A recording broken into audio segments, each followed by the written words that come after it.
And today I'm announcing that we will be reassigning head coach Benny Moss to another position in the athletics department.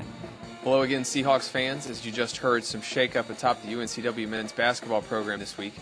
The announcement to replace Benny Moss with three-year assistant Brooks Lee on an interim basis comes with 9 games left in a regular season that has been slightly disappointing for the Seahawks, who came into the season with higher expectations thanks to new players and less injuries. However, UNCW has won only one of its past 7 games. We will have highlights of that victory against James Madison from Saturday later in the show. But first, let's toss it over to Brian, who was at Trask Coliseum for Friday's announcement. It's very tough, very tough to be up here. I have a great deal of respect for Coach Moss as a coach and as a man. He gave me an opportunity to be here, and I'm very appreciative of that. The timing was surprising, but UNC Wilmington Athletic Director Kelly Mertens felt this was the right time to remove Benny Moss from his duties as men's basketball coach and reassign him within the athletic department. We began the season in November in Charleston, and now we're headed down the home stretch of the CAA tournament. And today I'm announcing that we will be reassigning head coach Benny Moss to another position in the athletics department. This was a very difficult decision for me personally because I like Benny very much and have enjoyed our relationship here at UNCW. But as you know, men's basketball is the lifeblood of our department. The Seahawks were struggling, having lost 6 of their last 7, and Moss had a 41-74 overall record in 3.5 seasons. Well, part of my job as athletic director is to constantly evaluate all of our sport programs.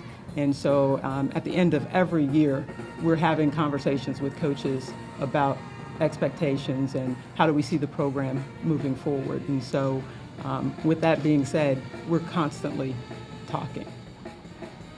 Assistant coach Brooks Lee will take over as interim head coach and will be in charge Saturday night when the Seahawks face Towson on homecoming. I'm worried about our team, Saturday's game against Towson and our 2 o'clock practice are the main things on my mind. Going into this season, Benny Moss had high expectations. This was his deepest, most athletic, and most veteran team in 4 seasons. Seahawks showed some promise early with a victory over Penn State in the Charleston Classic. Several narrow defeats around the turn of the year, but ultimately just were not competitive enough in the CAA for him to stay on board. Moss has 3 years remaining on his contract that pays him $170,000 a year annually. When do you look to make a decision? I think you make a decision based upon where you are at that moment. And I'm constantly evaluating all of our programs. Mertens said that she will conduct a national coaching search and would like to have a coach in place sometime around the end of the NCAA tournament. I really just want to focus right now on us finishing the season. Obviously, this is a great job, and there are many people out there that know it's a great job and believe it's a great job. So I feel pretty confident that we will find, someone in the end that our students, our alums, our fans, and the community will embrace. This is Brian Mull reporting from Trask Coliseum. Please stay tuned to starnewsonline.com or visit my blog for all the latest information and breaking news on the Seahawks. Thanks, Brian. As we look into the bottom half of the CAA standings, there are 6 teams with a 3-7 conference record or worse, and the Seahawks are part of that group.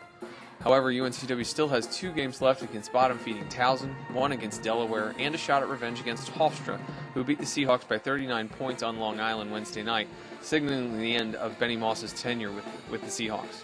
The top half of the standings is decidedly better, with Old Dominion and George Mason leading the way. Now back to Trask for last Saturday's game, where the Seahawks picked up a win in Moss's final home game. The Seahawks struggled to find scoring early, shooting only 32% from the floor in the first half, and they trailed by 6 at the break.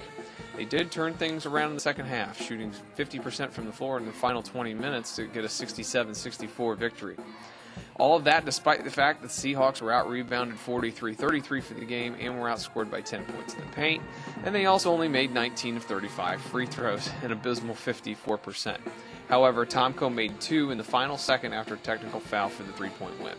John Fields tallied his CAA league-leading sixth double-double of the season, 17 points and 11 rebounds. Johnny Wolf added 16 points, and Tomko finished with 15.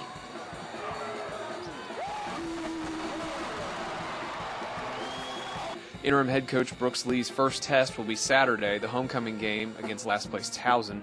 That game starts at 6 at Trask Coliseum, and UNCW will stay home for next Wednesday's game when VCU comes to town with Larry Sanders and his crew. That will do it for us this week. For Brian Mull, this is Dan Spears. Be sure to tune into StarNewsOnline.com for more on the Seahawks, and for even faster updates, read Brian's blog, hawkshoops.blogs.starnewsonline.com. I think Brian Mull was probably the person that called me the most in the last 24 hours. So he's been doing his job, definitely.